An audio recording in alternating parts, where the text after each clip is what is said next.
ಸೂರ್ಯ ಯಾಕಾದ್ರೂ ಇಷ್ಟು ಬೇಗ ಬರ್ತಾನೋ. ಅವನ್ ಬೇಗ ಹೇಳೋದಲ್ದೆ ನಮ್ನೆಲ್ಲ ಬೇಗ ಎಬ್ಬಿಸ್ತಾನೆ. ಎಲ್ಲಿ ಮನೇಲಿ ಯಾರು ಕಾಣ್ತಾನೆ ಇಲ್ಲ. ಅಕ್ಕ ಅಕ್ಕ, ಅಜ್ಜಿ, ಏನೇ ನಿಂಗೆ ಗೊತ್ತಾಗಲ್ಲ ಬೆಡ್ ಕಾಫಿ ತಂದ್ಕೊಡ್ಬೇಕಂತ. ಇಷ್ಟೊತ್ತು ಬೆಡ್ ಮೇಲೆ ಬಿದ್ಕೊಂಡಿದ್ಯಲ್ಲ, ಬೆಡ್ ಕಾಫಿ ಅಂತೆ. ಆಯ್ತು, ಅಕ್ಕ ಎಲ್ಲಿ ಕಾಣಿಸ್ತಿಲ್ವಲ್ಲ?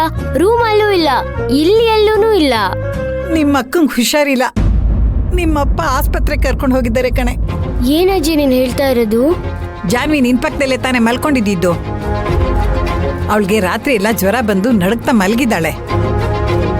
ನೀನ್ ನೋಡಿದ್ರೆ ಕುಂಕರ್ಣಿ ತರ ಜ್ಞಾನನೇ ಇಲ್ಲದೆ ಮಲ್ಕೊಂಡಿದ್ಯಾ. ಬಂದು ನಮ್ಗೆಲ್ಲ ವಿಷಯ ತಿಳಿಸ್ಬೇಕು ಅಂತ ಗೊತ್ತಾಗಲ್ವೇನೆ ನಿನ್ಗೆ? ಅಯ್ಯೋ, ನಂಗಿದೆಲ್ಲ ಗೊತ್ತಾಗಿಲ್ಲ ಅಜ್ಜಿ. ಹೌದು, ಅಕ್ಕ ಹೆಂಗಿದ್ದಾಳೆ ಇವಾಗ? ಜ್ವರ ಬಂದಾಗ ಅವಳನ್ನ ನೋಡ್ಕೊಳ್ಳೋದ್ ಬಿಟ್ಟು ಈಗ ಬಂದು ಕೇಳ್ತಾ ಇದ್ದಾಳೆ. ಹೋಗ್ ಮಕ್ಕ ತಳ್ಕೊ. ಅಜ್ಜಿ, ಅಕ್ಕಂಗ್ ಜ್ವರ ಬಂದಿರೋದು ನಂಗೆ ಗೊತ್ತಿಲ್ಲದೆ ಇರ್ಬೋದು, ಆದ್ರೆ ಅಕ್ಕಂಗ್ ಜ್ವರ ಬರಕ್ ಕಾರಣ ಏನು ಅಂತ ನಂಗೆ ತುಂಬಾ ಚೆನ್ನಾಗಿ ಗೊತ್ತು. ಏನೇ ನೀನ್ ಹೇಳ್ತಾ ಇರೋದು? ಹೌದಜ್ಜಿ, ಶ್ರೀಮಂತ ಅಣ್ಣ ಬೈದಿದ್ದಕ್ಕೆ ಅಕ್ಕನ ಮನ್ಸು ಒಡೆದು ಚೂರ್ ಚೂರ್ ಆಗೋಗಿದೆ. ಅಕ್ಕ ನಾನು ಅಣ್ಣನ ಬಗ್ಗೆ ಆ ಥರ ಎಲ್ಲ ಮಾತಾಡಬಾರ್ದಿತ್ತು ಅಂತ ರಾತ್ರಿ ಎಲ್ಲ ಕನ್ವರ್ಸ್ಕೊಂಡು ಅಳ್ತಾ ಇದ್ಲು. ನಾನು ಎಷ್ಟು ಸಮಾಧಾನ ಮಾಡಿದ್ರು ಕೇಳಲೇ ಇಲ್ಲ ಅಜ್ಜಿ. ಆ ಭಯದಲ್ಲಿ ಯೋಚನೆ ಮಾಡಿದ್ದಕ್ಕೇನೆ ಅಕ್ಕಂಗೆ ಚಳಿ ಜ್ವರ ಬಂದಿರೋದು. ಇದ ವಿಷಯ? ಪಾಪ ಹುಡುಗಿ ಬೈದಲ್ಲಿ ಇಷ್ಟೆಲ್ಲ ಕಷ್ಟಪಡ್ತಾ ಇದ್ದಾಳ.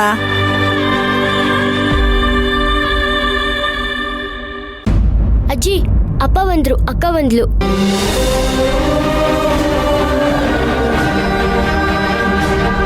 ನಾಗರಾಜು, ಡಾಕ್ಟರ್ ಹತ್ರ ಕರ್ಕೊಂಡು. ಅಯ್ಯೋ ಅಜ್ಜಿ, ನೀನ್ ಈ ಕಡೆ ಬಾ.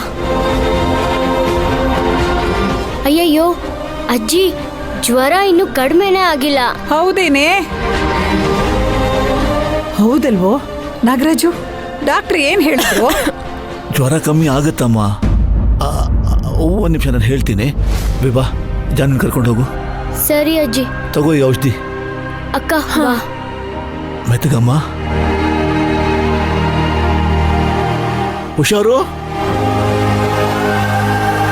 ಏನಂದ್ರು? ಒಂದು ನಿಮಿಷ ಬಾಮ್ಮ ಇಲ್ಲಿ. ಭಯ ಪಡೋಂಥದ್ದು ಏನಿಲ್ಲ ತಾನೇ?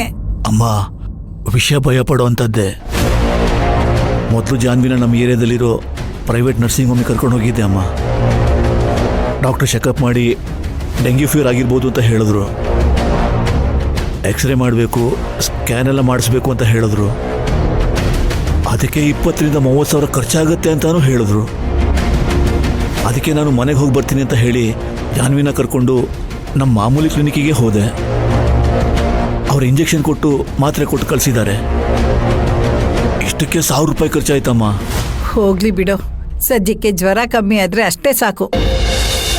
ಮೊದಲೇ ಶ್ರೀಮಂತು ಮದ್ವೆ ಬಗ್ಗೆ ಖರ್ಚಾಗ್ತಾ ಇರೋದು ನೋಡಿ ಎಲ್ಲರ ಮೇಲೂ ಸಿಟ್ಟು ಮಾಡ್ಕೊಂಡಿದ್ದಾನೆ. ಇನ್ನ ಈ ಆಸ್ಪತ್ರೆಗೆ ಬರೀ 25-30 ಸಾವಿರ ಬೇಕು ಅಂತ ಏನಾದರೂ ಗೊತ್ತಾದ್ರೆ ಕೋಪದಲ್ಲಿ ಜ್ವಾಲಾಮುಖಿ ಥರ ಸಿಡಿದು ಹೋಗೋದಂತೂ ಗ್ಯಾರಂಟಿ. ನನಗೂ ಅದೇ ಭಯ ಆಗ್ತಿರೋದಮ್ಮ. ನನ್ನ ಕೈಯಲ್ಲಿ ಬೇರೆ ದುಡ್ಡಿಲ್ಲ. ಔಷಧಿ ಮಾತ್ರೆ ಟ್ರೀಟ್ಮೆಂಟ್ಗೆ ದುಡ್ಡು ಬೇಕು ಅಂದ್ರೆ ಏನು ಮಾಡೋದು? ಜಾನ್ವಿ ಬೇಗ ಹುಷಾರಾಗ್ತಾಳೆ, ನೀನ್ ಧೈರ್ಯವಾಗಿರು.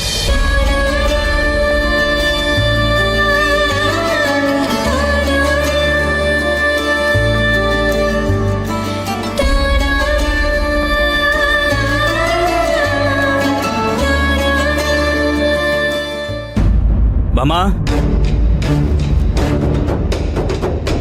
ಲೇ ಭಾಮ. ಏನ್ರಿ? ಬಾರೆ ಇಲ್ಲಿ. ಕರ್ದಿದ್ ಕೇಳಿಸ್ತಾ ಇಲ್ವಾ? ಬಾ ಇಲ್ಲಿ ಎಂದೆ. ಏನ್ರಿ ಅದು? ನನ್ ಬರೋವರೆಗೂ ವೇಟ್ ಮಾಡಕ್ಕಾಗಲ್ವಾ? ಏನ್ ವಿಷಯ? ಹೋಗಿ ಮೊದಲು ಜಮೀನಿನ ಪತ್ರ ತಗೊಂಡ್ ಬಾರೆ. ಹೇಳಿದ್ದು ಕೇಳಿಸ್ತು ತಾನೇ? ಹಾಗಲ್ಲ ರೀ. ಏಯ್, ಹಾಗೂ ಇಲ್ಲ ಹೀಗೂ ಇಲ್ವೇ? ಹೋಗಿ ಮೊದಲು ಜಮೀನಿನ ಪತ್ರ ತಗೊಂಡ್ ಬಾ. ಮದ್ವೆ ಖರ್ಚಿಗೆ ಬೇರೆಯವರಿಂದ ಬಡ್ಡಿಗೆ ಹಣ ತಂದು ಅಳಿಯಂದ್ರು ಕೊಟ್ಟಿದ್ದೀರಾ ಅಲ್ವಾ? ಅಂದ್ಮೇಲೆ ಈಗ ಯಾಕ್ರಿ ಜಮೀನ್ ಪತ್ರ? ಏಯ್, ಬಡ್ಡಿಗೆ ಹಣ ತಂದಿರೋದು ನಿಜ, ಆದ್ರೆ ಅದು ಮಾಮೂಲಿ ಬಡ್ಡಿ ಅಲ್ವೇ. ಚಕ್ರ ಬಡ್ಡಿಗೆ ಅಸಲು ಬಡ್ಡಿ, ಎಲ್ಲದ್ರ ಜೊತೆಗೆ ಸುಸ್ತಿ ಬಡ್ಡಿ ಇದೆ. ಎಲ್ಲ ಬಡ್ಡಿ ಕಟ್ ಸಾಯೋದಕ್ಕಾಗೋದಿಲ್ಲ. ಹೋಗಿ ಆ ಜಮೀನಿನ ಪತ್ರ ತಗೊಂಡ್ ಬಾ. ಮೊದಲು ಅದನ್ನ ಅಡ ಇಟ್ಬಿಟ್ಟು ಆ ಬಡ್ಡಿ ಸಾಲ ತೀರಿಸ್ತೀನಿ. ಆಮೇಲೆ ನೆಮ್ಮದಿಯಾಗಿ ಮದುವೆ ಕೆಲಸ ಮಾಡ್ಕೊಂಡಿರ್ಬೋದು ನಾನು. ತಿಂಗಳ ನನ್ನ ಕೈಲಿ ಬಡ್ಡಿ ಕಟ್ಟಕ್ಕಾಗಲ್ಲ. ಆಮೇಲೆ ಸಾಯೋವರೆಗೂ ಜೀವನ ಪರ್ಯಂತ ಬಡ್ಡಿ ಕಟ್ತಾನೆ ಇರ್ಬೇಕಾಗತ್ತೆ. ಅದಕ್ಕೆ ಹೋಗಿ ಆ ಜಮೀನಿನ ಪತ್ರ ತಗೊಂಡ್ ಬಾ. ಅಲ್ಲ, ತಿಂಗಳಾದ್ಮೇಲೆ ಹೇಗಿದ್ರು ಫೈನಾನ್ಸ್ಗೆ ಬಡ್ಡಿ ಕಟ್ಲೇಬೇಕಲ್ವಾ?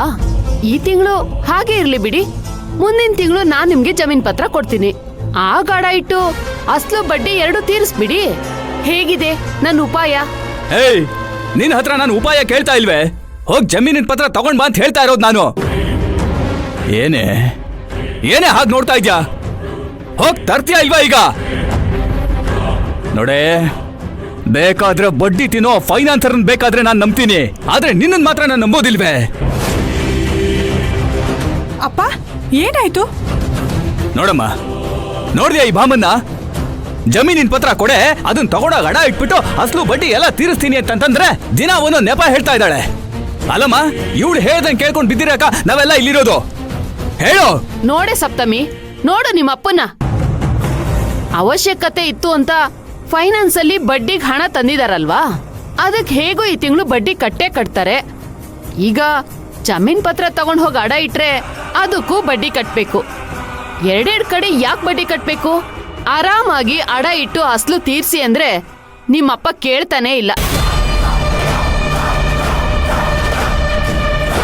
ಸುಮ್ನೆ ಮೈ ಮೇಲ್ ದೆವ್ವ ಬಂದವ್ರ ತರ ನನ್ ಮೇಲ್ ಕೂಗಾಡ್ತಾ ಇದ್ದಾರೆ. ಹಾದಿಲ್ ಬೀದಿಲ್ ಹೋಗೋರ್ನೆಲ್ಲ ನಂಬ್ತಾರೆ, ಆದ್ರೆ ನನ್ನನ್ ಮಾತ್ರ ನಂಬಲ್ವಂತೆ. ಅಲ್ಲ, ನಾನು ಅಷ್ಟೊಂದ್ ಕಡೆ ಆಗ್ಬಿಟ್ನಾ? ಅಪ್ಪ, ಅಮ್ಮ ಹೇಳೋದು ಸರಿನೇ ಅಲ್ವಾ? ಜಮೀನ್ ಪತ್ರನ ತಿಂಗಳಾದ್ಮೇಲೆ ಅಡ ಇಡ್ಬೋದಲ್ವಾ? ಹೇಳು, ಹಾಗೆ ಹೇಳು ನಿಮ್ಮಪ್ಪಂಗೆ, ಇನ್ನು ಚೆನ್ನಾಗಿ ಅರ್ಥ ಆಗೋ ತರ ಹೇಳು. ನೀನ್ ಎಂತ ಕಿರಾತಕ್ಕೆ ಅಂತ ಅವಳಿಗೆ ಗೊತ್ತಿರೋದಕ್ಕೇನೆ ಅವಳು ಈ ತರ ಮಾತಾಡ್ತಾ ಇರೋದು, ನಿನಗೆ ಸಪೋರ್ಟ್ ಮಾಡ್ತಾ ಇರೋದು. ಈಗ ನಿಜ ಏನು ಅನ್ನೋದನ್ನ ನಾನು ಹೇಳ್ತೀನಿ, ಕೇಳಿಸ್ಕೊಳ್ಳಿ. ನೋಡ್ ಸಪ್ತಮಿ, ಇವಳು ಜಮೀನಿನ ಪತ್ರ ಕೊಡದೆ ಆಟ ಆಡಿಸ್ತಿರೋದು ಏನಕ್ಕೆ ಅಂತ ಗೊತ್ತೇನಮ್ಮ? ನಾವು ಆಟ ಆಡಬಾರ್ದು ಅಂತಲ್ಲ, ಜಮೀನಿನ ಪತ್ರ ಕೊಡ್ಲೇಬಾರ್ದು ಅಂತ.